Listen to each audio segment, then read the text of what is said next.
রাষ্ট্র দল বেঁধে বাংলাদেশের বিরুদ্ধে লাগিছে। এই লক্ষ্য হাসিনাকে বা আওয়ামী লীগকে ক্ষমতা ফিরিয়ে নিয়ে আসা না, তার উদ্দেশ্য আরো গভীর।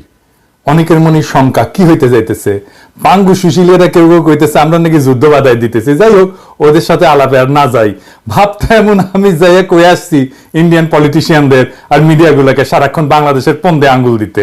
যাই হোক, আলাপে যাওয়ার আগে একটা ভালো ঘোষণা দিয়ে নিই। আগামী 20 ডিসেম্বর জুলাই আগস্ট বিপ্লবের লেনিনগ্রাদ যাত্রাবাড়িতে সামাজিক জিয়াফত অনুষ্ঠিত হবে।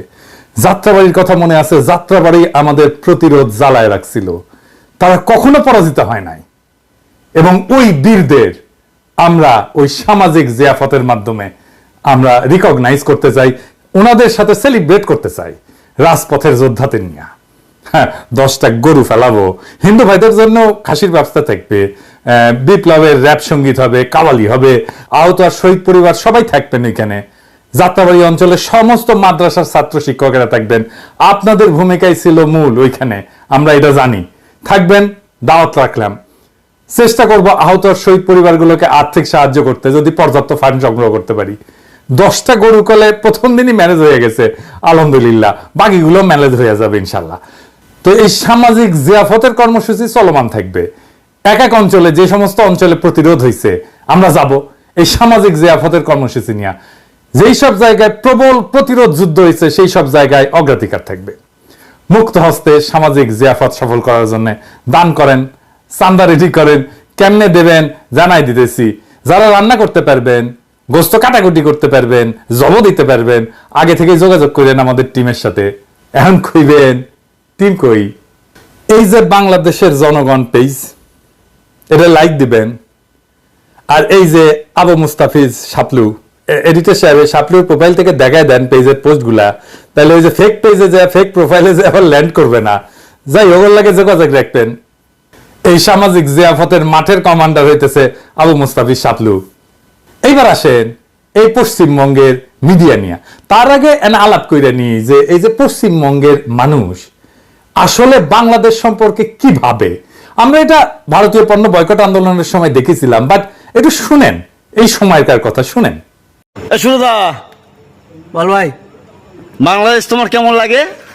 বাংলাদেশ তো ভিখারি, তুই নিজেই দেখ। মা গো, বাবা গো, দুটো ভিক্ষে দিন। মায়েরা, ভাইরা, বোনেরা, দিদিরা দুটো ভিক্ষে দিয়ে যান। আচ্ছা, তাইলে এবার আমরা দেখি, তাই না, কেমন ভিখারিকে কে কাকে খাওয়ায়। এবার দেখি ওদের ব্যবসার অবস্থা কেমন। দেয়ালে পিঠ থেকে গেছে, কারণ প্রায় 3 মাস ধরে একই রকমের অবস্থা চলছে। মানে ডেভেলপ তো হচ্ছে না, মানে ডে বাই ডে আমরা পরিস্থিতির দিকে এমন মানে ব্যাক পজিশনে গেছি, বলতে গেলে আজকের বাজারে আজকের দিনে একেবারে দেয়ালে পিঠ থেকে গেছে। সবথেকে বেশি চাপার আমরা নিউ মার্কেট চত্বরে, আমরা যারা এই ট্যুরিস্ট ব্যবসার সাথে মানে বাংলাদেশের সাথে যাদের সম্পৃক্ততা আছে, আমরা খুব বেশি করে চাপা। আগে হয়ে যেত 500 1000 হয়ে যেত, এখন 200-300 টাকা কামাতে অনেক মুশকিল হচ্ছে। আমরা চাই ওদের 5 দিন ভিসা দিন, তোরা আসবে তো আমরা খেতে পারবো। ওদের জন্য আমরা খেতে পারছি না ভালো। बांग्लादेश से आ रहा नहीं है तो थोड़ा हम लोग को परेशानी हो रहा है। पर हम लोग कभी रिक्शा वाले लोग को थोड़ा हो जाता, दाल रोटी चलता ही वो लोग आता है, तो इस वजह से वो लोग नहीं आ रहा। तो अभी हम लोग को भी दाल रोटी তো অবস্থা তো খুবই খারাপ, ঠিক আছে। যেটা আগে চলছিল এই এরিয়াটা আপনি মনে করেন মার্কো স্ট্রিট, সদর স্ট্রিট, আর আপনার যে এরিয়াটা আছে এই সবাই বাংলাদেশি উপরে ডিপেন্ড করে।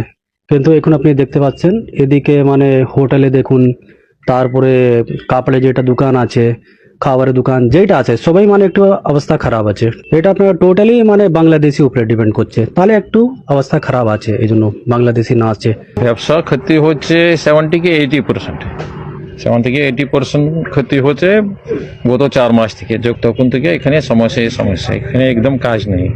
প্রত্যেক দোকান, হোটেল, যে খাবার দাবার দোকান আছে, সব বরাবর ক্ষতি হয়ে গেছে। সমস্যা তো অনেক আছে। আমাদের যতগুলো রুম আছে 90% তো ইনভ্যালিড, মতলব ভেকেন্ট নেই, খালি আছে। 10% out of 100%, only 10% we are providing the business. আর এটা দেখেন কি অবস্থা, ওদের হোটেলগুলোর অবস্থা কি সেটা দেখেন। তো মানে মার্কেট স্ট্রিটের ব্যবসাও একদম বসে গেছে। ব্যবসা শেষ, পুরো শেষ। মার্কেট স্ট্রিটে যত ব্যবসা সব শেষ। হোটেল বলেন, ট্রাভেলস বলেন, এই রোডে চলার রাস্তা জায়গা পাওয়া যায় না। এখন দেখছেন পুরো ফাঁকা, মানে একটা লোক দেখা যাচ্ছে না। এর থেকে আরো বেলা হবে দেখবে, এখন তো একটা দুটো বাস আছে, কিছু বাস আছে, লোক আছে, তারপরে তো আরো কিছু দেখা যাবে না। সন্ধ্যাবেলা একবার এসে দেখেন মনে হচ্ছে একদম শুনশান, একদম মানে কবরস্থান হয়ে গেছে। তো বাংলাদেশ থেকে কত লোকজন আসছে তাও এখন? এখন মানে ধরে নিন 10%, মানে 10% যদি আসছে তো আসছে, তাও নাই। তাও যে মানে ভিসাগুলো বাজা আছে, মানে এই তো লাস্ট এই ডিসেম্বর মনে হচ্ছে সব শেষ হয়ে যাবে, ওই গিনা চুনা কিছু আছে। মানে এই পরিস্থিতি ঠিক না হলে আপনাদের খুব সমস্যা। এই ব্যবসা- সব খালি আমাদের নেই, আমাদের এই পুরো এরিয়া, পুরো মার্কেট, পুরো এরিয়া এখানে নিয়ে বড় টোটাল এর মধ্যেই চলে, টোটাল ব্যবসা শেষ। ना सभी का मतलब नुकसान है। यहाँ समझिए बिजनेसमैन का लेकर के डॉक्टर लोगों का भी जो है सभी का नुकसान है, क्योंकि यहाँ जब बांग्लादेशी लोग नहीं आएंगे तो ट्रीटमेंट के लिए मोस्टली लोग आते हैं यहाँ पे। हाँ, अगर नहीं यहाँ पे ट्रीटमेंट होगा, नहीं डॉक्टर लोग देखेंगे तो फिर क्या है, उन लोगों को भी तो नुकसान है। तो सबको सोचना है, समझना है इस चीज़ को लेकर के, समझे नहीं, बहुत ज़रूरी है सबको समझ करके चलना है, क्योंकि इससे जो है बहुत लोगों का अपना ज़िंदगी चल रहा है, सबका घर चल रहा है, समझे ना, यही सब बात है। पार्टी पॉलिटिक्स वाले को सबसे ज्यादा ये सब चीज के ऊपर ध्यान देना चाहिए। কি অবস্থা এখানে? এখন ব্যবসা অনেক অবস্থা খারাপ, বাংলাদেশে ইন্ডিয়ানে এই যে ঝামেলা সৃষ্টি, এদের মধ্যে নিজেদের মধ্যে যদি কিছু মেনে নিতে পারতো অনেক ভালো হয়, সবারই একটা সুবিধা হয়। সবাই তো লস হচ্ছে, দুপক্ষের সরকারই তো লস, এই পক্ষ সরকার লস, ওই পক্ষ সরকার লস। তো এগুলোর মধ্যে নিজেদের মধ্যে ফাইসলা করলে সব থেকে ভালো, আমরা চাই এটা বাংলাদেশকে বলছি এবং ইন্ডিয়ান সবাইকে বলছি যে না, নিজের মধ্যে সব মেনে নিতে পারে, এইটুকুনি বলবো, আর কি বলবো। এমনিতে ব্যবসা পজিশন খারাপ, খুব সবাই খারাপ। যার ভিসা বাকি আছে তেই আসছে, যার ভিসা নেই ওরা ভিসা পাচ্ছে না। তো এর জন্য হোটেল এখানে ম্যাক্সিমাম বিজনেস বাংলাদেশি, 190% বিজনেস বাংলাদেশির জন্য চলছে। আমরা হোটেলগুলো আছে, রেস্টুরেন্ট আছে, ক্যাব আছে। ও না আসলে তো মার্কো স্ট্রিট ফাঁকা। মার্কো স্ট্রিট তো মোস্ট এক্সপেন্সিভ জায়গা। এই যে পুরো এরিয়ার মধ্যে হোটেল আছে, মেন রেস্টুরেন্ট আর হোটেল। তারপরে আমরা ক্যাব ড্রাইভার, ক্যাবের জন্য সমস্যা তো হবেই হবে। এই জন্য ব্যবসা চলছে না। না, ব্যবসা তো অটোমেটিকলি না আসলে কি করে চলবে? জয় বাংলা হয়ে গেছে ওদের ব্যবসা। আমি ভারতীয় পণ্য বয়কট আন্দোলনের টাইমে পশ্চিমবঙ্গবাসীদের সতর্ক করেছিলাম। দেখেন আমি পড়তেছি, পুরাটা না, শেষ অংশ আমি সময় লিখেছিলাম। এটা লিখেছিলাম তখন যখন আমাদের ভারতীয় পণ্য বয়কটের বিরুদ্ধে পশ্চিমবাংলার একাংশ কোমর বাইন্দা নামিছিল। আমি কইছিলাম যে বাংলাদেশের পশ্চিমবঙ্গকে দরকার নাই, পশ্চিমবঙ্গের বাংলাদেশকে দরকার আছে। একমাত্র বাংলাদেশ পারে আপনাদের অর্থনৈতিক দুরবস্থা দূর করতে, ভারতের দরিদ্র রাজ্যের তকমা দূর করতে। নিজের ভালো নাকি পাগলও বোঝে, তো আপনারা বুঝতেছেন না কেন? আমি তখন কইছিলাম, আমি কয়ে রাখলাম, কারণ ভবিষ্যৎ দেখবে আমরা অন্তত জনগণের সাথে বিবাদে জড়ানোর বিষয়ে সতর্ক ছিলাম। আমি আবারও বলতেছি, আমাদের থামাইতে পারবেন না, কোনোভাবে চেষ্টা করে থামাইতে পারবেন না, দমাইতে পারবেন না, বৃথা চেষ্টা কইরেন না। আর ঘৃণার চাষাবাদ করতে চাইলে স্বাগতম, ওইটাও আমাদের চাইতে ভালো পারবেন না। চয়েস আপনার, বাইসা নেন। একটা সুস্থ স্বাভাবিক নাগরিকের সাথে নাগরিকের সম্পর্ক, নাকি চিরস্থায়ী ঘৃণা আর শত্রুতার সম্পর্ক? আমাদেরকে কি দৃষ্টিতে দেখে আপনি দেখেন, আমরা নাকি ভিখারি? বেটা, তোদের পার ক্যাপিটা আয় কোন জায়গায় জানিস তোরা? যাই হোক, ভারত শোনে নাই আমার সেই সতর্কবার্তা, এখনো এই কাম চালায় যাইতেছে। কিভাবে বাংলাদেশ থেকে যাওয়া মানুষজনকে ফুসলায়, উল্টা পাল্টা বুঝায়, বাংলাদেশের বিরুদ্ধে কথা বলাইতেছে। দেখেন, শুনেন। নড়াইল জেলায় থাকি, আমার নাম কুকুরানি বিশ্বাস। আমাদের পুজো অর্চনা করার কায়দা নেই, উলুধ্বনি দেওয়ার কায়দা নেই, শঙ্খ বাজানোর কায়দা নেই, ঢাক ঢোল বাজানোর সঙ্গে সঙ্গে আসিয়ে প্রতিবাদ বলে যে বন্ধ করো। এখানে এইরকম কোনো জিনিস ঘটেনি, এবং আমার এই গ্রামে মনে হয় 500 ঘর মুসলমান আছে, আর আমরা মাত্র 30 ঘর আছি। আমরা কোনো সময় কোনো সমস্যার মধ্যে নেই। আমরা কোনো অত্যাচারে খুব আমরা ভালো আছি, হিন্দু মুসলিম আমরা খুব নিজের ভাইয়ের মতো নাই আমরা বসত করতেছি। ভারতে যে সব বলেছে আমাদের বুড়ামারা গ্রামে এটা মোটে নাই। মা যে কথাটা বলছে আসলে এটা খুবই দুঃখজনক, এবং এটা ইন্ডিয়ার যে মিডিয়া ছিল আমার যা ধারণা ওদের একটা চক্রান্ত, ঠিক আছে, যে কারণে আজকে এই মা আছে শিকার হয়েছেন। আসলে আমি সমস্ত এই দেশবাসীর কাছে এবং জাতির কাছে আমি মার পক্ষ থেকে মার এই কথার আমি ক্ষমা প্রার্থী, ঠিক আছে। আসলে এটা খুবই মানে অন্যায়জনক একটা কথা, এটা কারোরই আসলে মেনে নেওয়ার কথা না। তারপর এটা আমার কাছে খুব খারাপ লাগছে, আমি এর জন্য দেশবাসীর কাছে ক্ষমা প্রার্থী। এগুলো আছে আমি যা বলতেছি এইগুলো তুমি এই জায়গায় বলবা সবাইকে। আমি বলছি না না আমি যেটা না পারি আমি সেটা তো বলতে পারবো না। তার কাছে কি না তোমার বলতে হবে। তারপরে আমাকে বলতেছে এই বালি এই কাজগুলো করো করে ব্যাগটা আমার কাছে কাছে দিয়ে বলতেছে যে ব্যাগটা কাকে নাও নিয়ে এরকম বলি দাঁড়াবো এই ব্যাগটা লুকাও এই পার্স আছে এই যে পার্স এই পার্সটা এই জায়গায় রাখো আর চারিপাশে পুলিশ টুলিশ রয়েছে তারপরে সাংবাদিকরা রয়েছে একদম আমার সামনে মুখের পরে দিয়ে সমস্ত মিছে কথা বানায় বানায় আমাকে বলতেছে এইগুলো তো বলতে হবে পাশে এইরকম পাশে সবাই এরকম পাশে রয়েছে এই পাশে রয়েছে এই পাশে রয়েছে আর ওই ভয় দেখাচ্ছে আর বলতেছে কি যে এই কথাগুলো বলো আমি কাছে কি না আমার যে সমস্ত যা কোনোদিন হয়নি তা আমি বলতে পারবো না তাই বলে বলতেছে কি না তুমি এই কথাগুলো বলো মাসিমা তুমি এই কথাগুলো বলো আমাকে বারবার এইগুলো বলতেছে। কিন্তু এখন বাংলাদেশে এক ঐতিহাসিক মুহূর্ত হাজির হয়েছে। এমনকি জগন্নাথ হল থেকে হিন্দু শিক্ষার্থীরা ভারতীয় আগ্রাসনের বিরুদ্ধে মিছিল করেছে। জুলাই আগস্ট বিপ্লব বাংলাদেশকে বদলে দিছে। এই পাটাতনের উপরে দাঁড়ায় আমরা ভবিষ্যতের বাংলাদেশ নির্মাণ করব। বাংলাদেশের হিন্দু মুসলমান বৌদ্ধ খ্রিস্টান এক প্রাণ হইয়া স্বাধীনতা সার্বভৌমত্ব রক্ষা করব। জগন্নাথ হলের হিন্দু শিক্ষার্থীদের আমার অভিনন্দন এবং শুভকামনা জানাই।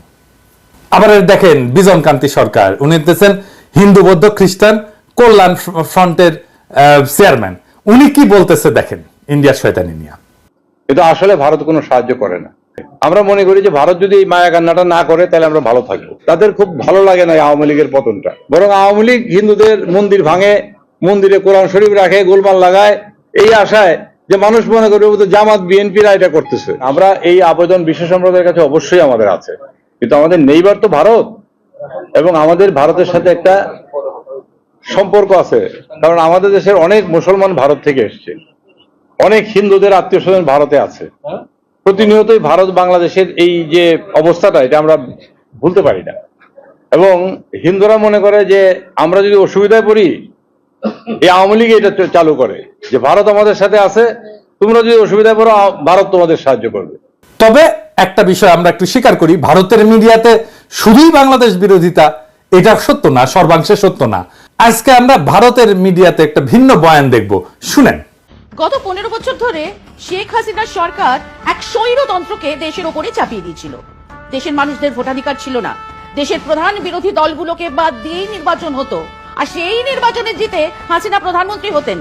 আচ্ছা, তখন ভারতবর্ষের কেউ কোনো রাষ্ট্রপ্রধান বাংলাদেশের দূতাবাসে ঢুকে হামলা করেছিলেন, দেশের গণতন্ত্র ফেরানোর কথা বলেছিলেন? আজ ইসকনের 2-1 সন্ন্যাসীদের গ্রেপ্তার নিয়ে যারা এত উদ্বেগ, এত প্রতিক্রিয়া দিচ্ছেন, আন্দোলন করছেন, রাগে ফেটে পড়ছেন, তারা একবারও একটা কথাও বলেছিলেন? যখন জামাতের প্রধান আমিরকে কোনো রকম আত্মপক্ষ সমর্থনের সুযোগ না দিয়েই জেলে পুরে দেওয়া হয়েছিল, তাও আবার সেই জেলে যার হদিশ কেউই জানতো না। এইরকম একটা অবস্থায় আমরা খুবই হতাশ হয়েছি যখন মমতা ব্যানার্জি বাংলাদেশে জাতিসংঘের শান্তি সেনা পাঠানোর দাবি করছে। এটা মমতার জন্য পলিটিক্যাল হারিকিরি হবে। আপনারা জানেন আমি মমতা ব্যানার্জিকে অত্যন্ত পছন্দ করতাম, কিন্তু মমতা জানেন কিনা জানি না, উনার যেটা মুসলমান ভোট ব্যাংক যার জন্য উনি ক্ষমতায় আসতে পারছেন সেটা প্রো বাংলাদেশি। বাংলাদেশের সাথে পাঙ্গা নিতে গেলে তার মুসলমান ভোটাররা মুখ ফেরায় নেবে, ওর ভোটাররাই মুখ ফেরায় নেবে। এমনিতেই কলকাতা সুশীল শ্রেণীর ডাক্তার মেয়েটার যে মৃত্যু নিয়ে সেটা আছে, আর বাংলাদেশ নির্ভর বিজনেসের যা অবস্থা, তাতে শুধু মমতা না পুরা ভারত নাকে খত দিয়া বাংলাদেশের সাথে সম্পর্ক উন্নত করতে আগে আসবে। খালি ওয়েট করেন কয়েকদিন। তো এই শয়তানিটা কেন করতেছে ইন্ডিয়ান মিডিয়া আর পলিটিশিয়ানরা? আসেন এটা একটু বুঝে দেখি। ভারতের জন্য বাংলাদেশ ছিল একটা দুধের গাই, খালি দোয়াইতো দুধ, দোয়াইতো আর খাইতো। ভারতের পত্রিকাতে আসিছিল যে বাংলাদেশ থেকে ইন্ডিয়া যে রেমিটেন্স পায় সেটা চতুর্থ, যে দেখেন ইউএই মানে ইউনাইটেড আরব আমিরাত সেটা 1 নাম্বার, আমেরিকা 2 নাম্বার, সৌদি আরব 3 নাম্বার, আর বাংলাদেশ 4 নাম্বার। আপনি চিন্তা করতে পারেন একটা দরিদ্র ক্ষুদ্র প্রতিবেশীতে কি মজা। এটা তো শুধু চাকরি না, বাংলাদেশের সমস্ত ব্যবসা, আলু পেঁয়াজ বিদ্যুৎ আইটি সব জায়গায় আমরা খুঁজতে খুঁজতে দেখি কি যে নামে ফরাসি কোম্পানি কাজ করতেছে ইন্ডিয়ান কোম্পানি। আমাদের ন্যাশনাল আইডি আছে না, এটা প্রিন্টিং, এইটা আবার 3 কোটি আইডির কার্ডের প্রিন্টিং এর কাজ হবে। এইটা খুঁজে খুঁজে দেখলাম এটা ফ্রান্সের সেলফ কোম্পানি এই কাজটা করে আর কি। সেলফ কোম্পানি ফরাসি কোম্পানি আমরা খুঁজে দেখলাম না, কোম্পানি ফরাসি ঠিকই আছে, কিন্তু কামটা করে সব ইন্ডিয়ান, বুঝেছেন? সামনে ফ্রেঞ্চ কোম্পানি, পিছে ইন্ডিয়া। অথচ বাংলাদেশে অনেক কোম্পানি আছে ন্যাশনাল আইডি কার্ডের মতো কার্ড মেলা তারা ছাপাইতে পারে অনেক কম দামে, অনেক যোগ্য। একটা কোম্পানি না, মেলা কোম্পানি আছে। মেট্রো রেলের ডিসপ্লেতে দেখেছেন না হিন্দি লেখা, নানা ওয়েবসাইটে টাকার বদলে রুপি লেখা, এগুলো দেখেছেন না? কারা করতো? ইন্ডিয়ানরা করতো। আমরা ভারতীয় পণ্য বয়কট আন্দোলনে যা বুঝলাম যে ইন্ডিয়া থেকে পেঁয়াজ আনার দরকারই নাই, তাও এমন একটা ধারণা তৈরি করা হয়েছে যে ইন্ডিয়ান পেঁয়াজ ছাড়া আমাদের খাওয়া হয় না। আদানিকে দেওয়া হইলো এমন বিদ্যুতের একতরফা কন্ট্রাক্ট যেটা আবার পায়রাকে দেওয়া হয় না। দেখেন কয়লার দাম বেশি, তার সাথে 15% সুদ যেটা পায়রাতে নাই, আবার ইউনিট প্রতি কয়লার খরচাও বেশি। ইন্ডিয়ানদের ধারণা ওদের সাহায্য ছাড়া বাংলাদেশ টিকায় থাকতে পারবে না, উল্টা বাংলাদেশ ছাড়া ইন্ডিয়া টিকে থাকতে পারবে না, না খেয়ে মরবে। দেখেন না, দেখিচ্ছেন না, কান্নাকাটি শুরু হয়ে গেছে। এইটার জন্য কি করতে হবে? এই যে মধু পাচ্ছিল, কি করতে হবে? হাসিনা ক্ষমতায় রাখো, কিছুই করতে হবে না। হাসিনা মাইরা কাইটা সাফা করে ফেলবে দেশের মানুষকে, তার বিরুদ্ধে যত রাজনৈতিক লড়াই হবে সারা দুনিয়া বলবে এরা জঙ্গি, এরা ইসলামী মৌলবাদী। এটা কাজ করতেছিল। কেন করতেছিল কয়ে দিই, যদি ভুলে না যায়, কারণ পরিবর্তিত পরিস্থিতিতে জ্বালাই করে নেওয়া দরকার। আমেরিকা বুশের আমলে মুসলমানদের বিরুদ্ধে নিছিল একটা পলিসি, সন্ত্রাসের বিরুদ্ধে অনন্ত যুদ্ধের পরিকল্পনা, মানে সারা দুনিয়া মুসলমান পিটাবে। এইটা সে সারা দুনিয়া ছড়ায়। ইন্ডিয়া কয় আরে আমরা তো সেই 47 সাল থেকে কাশ্মীরে ইসলামী জঙ্গিদের বিরুদ্ধে ফাইট দিতেছি, হামাক নাও, আমি মারিচ্ছি মুসলমানদের। হাসিনা কয় আরে আমরা তো সেই 1971 সাল থেকে এই জঙ্গিদের বিরুদ্ধে ফাইট করিচ্ছি, হামাক নাও। এই যে দেখো না জামাত, ওই তো জঙ্গি। আমেরিকা কয় আসো, তুমি আসো, তাই তুমি তো ছোট, তোমার বড় ভাই ইন্ডিয়া দেখবে তোমাকে, ওর কথা মতো চলো, আমার তো টাইম নাই। তো এভাবে শুরু হইল হাসিনা ইন্ডিয়ার সংসার। প্রথম ভাতারা ছিল কংগ্রেস, তারপর কংগ্রেস ক্ষমতার থেকে পাছায় লাথি দিয়া মোদি হটাই দিল, হাসিনা তালাক হইল। হ্যাঁ, কিন্তু ইদ্যৎকাল শেষ হওয়ার আগেই মোদির লগে নিকা বসলো। এটা দেশের মানুষ ঠিকই বুঝিচ্ছিল যে হাসিনার ঠিকানা হইতেছে মোদির বিছানা। এটা করে দেখান না কি কি স্লোগান দিছিল আমার ক্ষুদ্র ভ্রাতার ভগিনীরা, বিপ্লবী ছাত্র জনতা। শোনেন,